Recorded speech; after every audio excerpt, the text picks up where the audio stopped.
തൃണാവർത്തൻ എന്ന് പറയുന്ന അസുരനാണ്.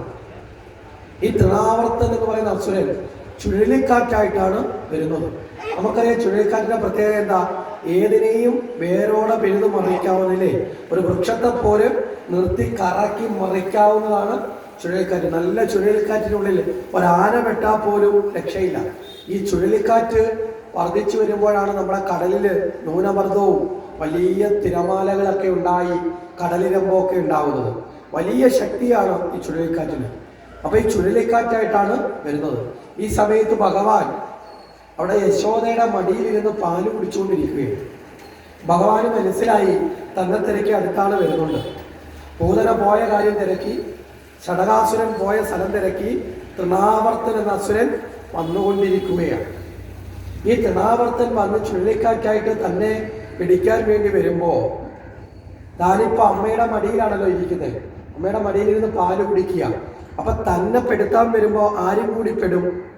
അമ്മയും കൂടി പെടും. അമ്മയ്ക്ക് ഒരിക്കലും ആ ദുഃഖം ഉണ്ടാവരുത്. അതുകൊണ്ട് എന്ത് ചെയ്തു? അമ്മയുടെ കൈ കുഴയുന്നത് പോലെ തൻ്റെ ശരീരത്തിന്റെ ഭാരത്തെ ഒന്ന് കൂട്ടി. മനസ്സിലായില്ലേ?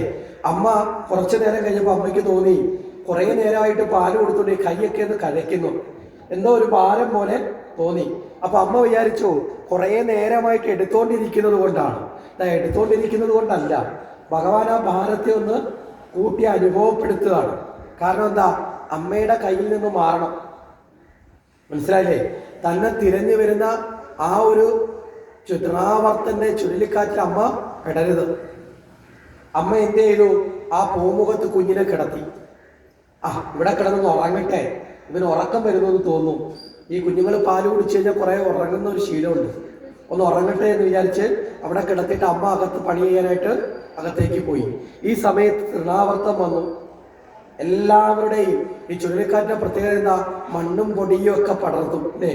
എല്ലാം ഇങ്ങനെ പകർത്തി ആ വായുവിൽ ഇങ്ങനെ മണ്ണും പൊടിയും ഒക്കെ കൊണ്ട് നിറച്ച് എല്ലാവരുടെ കാഴ്ചയും മറച്ചു. യശോദ ഈ ചുഴലിക്കാറ്റ് കണ്ട് ഓടി വരുന്നുണ്ട്. കാരണം ഈ ചുഴലിക്കാറ്റ് അടിക്കുന്ന എവിടെയാ? ആ കുഞ്ഞ് കിടന്ന സ്ഥലത്താണ്. യശോദ ഓടി വരുന്നു. പക്ഷേ യശോദയ്ക്ക് പോലും കുഞ്ഞ് എവിടെയാ കിടക്കുന്നതെന്ന് അറിയാൻ പറ്റുന്നില്ല. കാരണം കണ്ണിലൊക്കെ മണ്ണും പൊടിയും ഒക്കെ വീണു. ബാക്കി ഗോപികമാരൊക്കെ ഓടി വന്നു. ഇവർക്ക് ആർക്കും ഈ കുഞ്ഞിനെ എടുക്കാൻ സാധിച്ചില്ല. ഇവരെല്ലാവരും നിന്ന് നിലവിളിക്കുകയാണ്. ഈ സമയം കൊണ്ട് തൃണാവർത്തൻ എന്ത് ചെയ്തു? ഈ കുഞ്ഞിനെ എടുത്ത് തന്റെ തോളത്ത് വെച്ചുകൊണ്ട് മുകളിലേക്ക് ഉയർന്നു. ഭഗവാനും വിചാരിച്ചു എവിടം വരെ പോകും, പോകട്ടെ എന്ന് വിചാരിച്ചു. ഇവിടെ എന്തിനാ തൃണാവർത്തൻ മുകളിലേക്ക് പോയത്? തൃണാവർത്തനൊരു സംശയം വന്നു. പൂതനെയും ഷടകാസുരനെയും വധിച്ചത് ഈ കുട്ടിയാണ് എന്ന് ഗോകുലത്തിലെത്തിയപ്പോൾ പലരും പറഞ്ഞ് അറിഞ്ഞു. അപ്പൊ ഇവൻ തന്നെ ആയിരിക്കും കുഴപ്പക്കാരൻ. അങ്ങനെയാണെങ്കിൽ മറ്റു കുഴപ്പക്കാരായ ദേവകിയുടെ മക്കളെയൊക്കെ കംസൻ കയ്യിൽ പിടിച്ചല്ലേ നിലത്തടിച്ചത് അല്ലേ? അതിനേക്കാളും ക്രൂരമായി ഈ കുഞ്ഞിനെ ആകാശത്തു നിന്ന് ഭൂമിയിൽ എറിഞ്ഞു കൊല്ലണം. ഇതാണ് തൃണാവർത്തന്റെ ആഗ്രഹം. അങ്ങനെ കൊന്നിട്ടാണ് ചെല്ലുന്നതെങ്കിൽ കംസന് തന്നോട് സ്നേഹം കൂടും. മനസ്സിലായില്ലേ? കംസന്റെ അന്തകനെ താനാണ് വധിച്ചത് എന്നുള്ള ആ സ്നേഹം, പ്രീതി കൂടും. അതുകൊണ്ടാണ് കുറേ നേരം ഭഗവാൻ അനങ്ങിയില്ല. മുകളിലെത്തിക്കഴിഞ്ഞപ്പോൾ ഭഗവാൻ എന്ത് ചെയ്തു? ഇനി അങ്ങോട്ട് പോയാൽ ശരിയാവില്ല.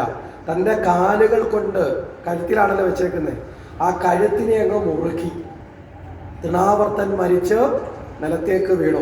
ആ തൃണാവർത്തന്റെ ശരീരത്തിന്റെ മുകളിൽ ഒരു മെത്തയുടെ മുകളിൽ ഒരു കുഞ്ഞു വന്ന് ചാടുന്നത് പോലെ ഭഗവാനും വന്ന് ഇരുന്നു. ഈ പൊടിപടലങ്ങളൊക്കെ തൃണാവർത്തൻ മരിച്ചതോടുകൂടി ഈ ചുഴലിക്കാറ്റ് ഇല്ലാണ്ടായി. കാരണം ഈ ചുഴലിക്കാറ്റ് ആരാ? തൃണാവർത്തനാണ്. ഈ കാറ്റൊക്കെ ഇല്ലാണ്ടായി. ഈ പൊടിപടലങ്ങളൊക്കെ നടങ്ങിയപ്പോ കണ്ണിന്റെ കാഴ്ചയൊക്കെ കിട്ടിയ യശോദയും ഗോപികമാരും ഓടി വരുമ്പോ കാണുന്നത് ഭീകരനായ രാക്ഷസൻ കിടക്കുന്നു. ആ രാക്ഷസന്റെ നെഞ്ചത്ത് ഇതാ ആ കുഞ്ഞ് കിടന്ന് കളിക്കുന്നു.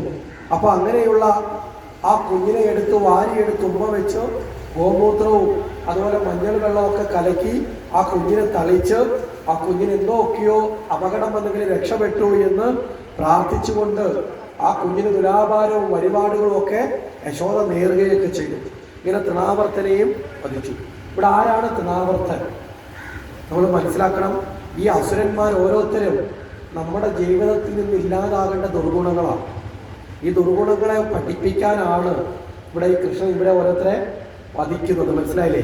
പൂതന എന്ന് പറഞ്ഞാൽ അജ്ഞാനമാണ്. അജ്ഞാനമാണല്ലോ ഒരിക്കലും ചെയ്യാൻ പാടില്ലാത്ത കർമ്മം ചെയ്യുന്നതാരാ? അജ്ഞാനമാണ്. പൂതന അജ്ഞാനമാണ്.